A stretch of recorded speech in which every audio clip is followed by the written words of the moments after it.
한국인에서는 서양인들에 비해서 절골 수술이 필요한 경우가 적습니다. 대부분은 코끝이 떨어져 있고 코가 낮은 것을 연골과 실리콘을 통해서 높이는 수술이 위주지, 큰 코를 줄이는 것은 서양 사람들이 많이 하는 수술이고 우리나라에서는 흔히 시행되는 수술은 아닙니다.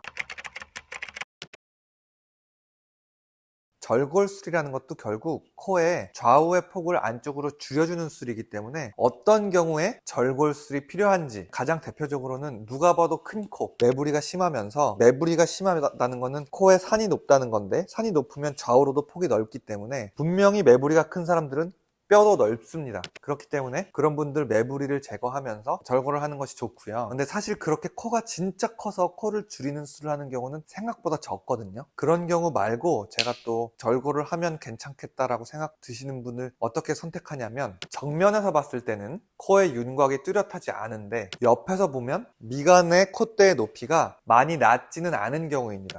한마디로 높이는 낮지 않은데 정면에서 봤을 때 그 윤곽이 뚜렷이 드러나지 않는 경우입니다.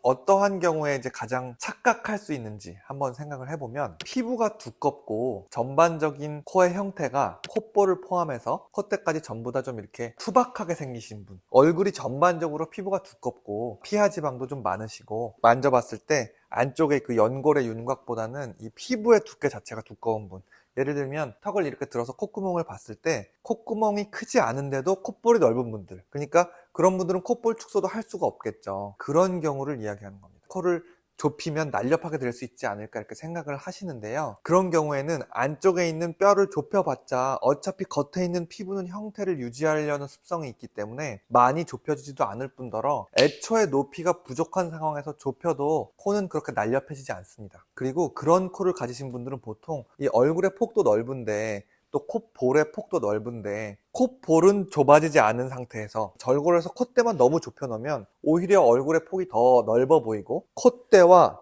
콧볼의 밸런스가, 콧대는 들어가 있는데 콧볼은 넓은, 조화롭지 않은 형태가 되기 때문에 절골을 하기보다는 오히려 이 코끝과 자연스럽게 이어지도록 어느 정도의 폭을 가지고 콧대를 많이 높이면 절골을 하지 않고도 코가 날렵하게 정면에서 봤을 때 라인이 살게 됩니다. 여기서 또 이제 제가 높은 실리콘을 넣는다는 말에 알레르기 반응처럼 느끼시는 분들이 계실 텐데요. 과하게 넣으라는 말이 아니고, 코가 지금 많이 낮아서 미간이 아예 없고 한 경우에는 드물긴 하지만 7mm, 8mm짜리 보형물도 많이 씁니다. 무조건 큰 보형물을 넣으면 잘못된다 이런 식으로 생각하지 마시고, 내가 지금 이 코가 조금 더 날렵해지고 앞에서 봤을 때 라인이 살기 위해서 필요한 것이 절골인지 또는 콧대가 진짜 없어서 그런 거니까 높여야 되는 것인지를 잘 판단하셔야 된다는 거고요. 두 가지가 동시에 필요한 경우는 저는 없다고 생각합니다. 콧대를 높여야 하는 사람은 절골이 필요가 없는 사람이고요. 절골이 필요한 사람이라면 실리콘을 뭐 넣더라도 살짝 뭐 한 2, 3mm 정도 넣는 거지, 절골을 치면서 보형물을 뭐 5mm, 6mm 이렇게까지 넣는 거는 이상한 경우라고 생각을 합니다. 실리콘을 높은 걸 넣고 절골도 했다면 불필요한 절골을 했을 가능성이 높습니다. 그럼에도 불구하고 절골이 꼭 필요한 경우가 있다. 코가 아주 큰 사람, 코가 정면에서 봤을 때 코의 윤곽이